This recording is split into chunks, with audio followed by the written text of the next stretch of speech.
So, ito yung first problem natin. Mobile One marketing strategy. Maria is the marketing manager for Mobile One and is planning a promotional campaign, a mall tour, or a pub crawl.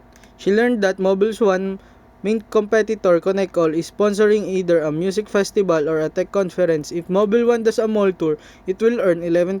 If ConnectAll sponsor a music fest, or if $3,000 sponsor a tech conference. If Mobile One does a pub crawl, it will earn $12,000 if ConnectAll sponsor a music festival, or lose $10,000 if ConnectAll sponsors a tech conference. So, yung tanong is, what should Maria marketing strategy be? What profit or loss can she expect? What should ConnectAll strategy be? So, next slide is yung magko-compute na po tayo.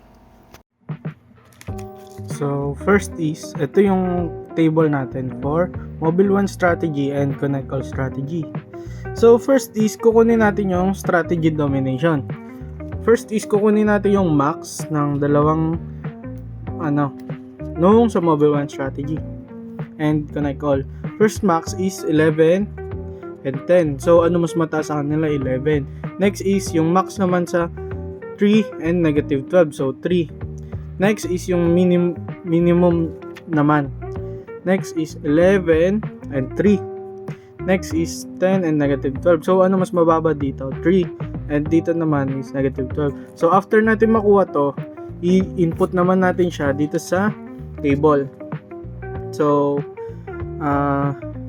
yung nakuha nating max na 11 and 3, ilalagay natin siya dito sa baba. Ayan, 11 and 3. So, next naman, yung nakuha nating minimum na 3 and negative 12, ilalagay natin siya dito.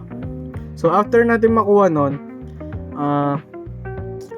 yung nakuha nating 11 ito. So, if Mobile One launch mall tour, yon mag-gain sila ng 11 and yung ConnectAll naman is maglo-loss ng 11. Tapos, next is, ito naman yung sa 3. Tapos, lalagay lang natin pati itong minimal loss. So, saan nakatapat yung sa yung 11 and 3 dito sa mall tour. So, ilalagay natin na strategy ng Mobile One is yung mall tour parehas kasi ito, nakatapat siya sa mall tour. So, yung dito naman, saan nakatapat yung 3 and negative 12 sa tech conference. So, ang magiging strategy niya is tech conference parehas kasi magka-line naman. So, ilalagay natin yung dominated sa Mobile One, which is yung pub crawl kasi parehas nating napili yung mall tour, di ba? So, ang guguhitan natin yung pub crawl. Yan. Then, yung na-dominate naman sa ConnectAll is yung music fest. Bakit music fest yung na-dominate? Kasi, di ba, parehas nating napili yung tech conference. Yun, kaya nagkaroon ng cross. So, after natin makuha yon, ito, di ba? Isa na lang yung natira. Lalagay na natin yung final strategy, which is ito. So, ibig sabihin na ito, if Mobile One launch mall tour, magigain sila ng $3,000 and yung ConnectAll naman is magkakaroon ng loss, which is $3,000 din.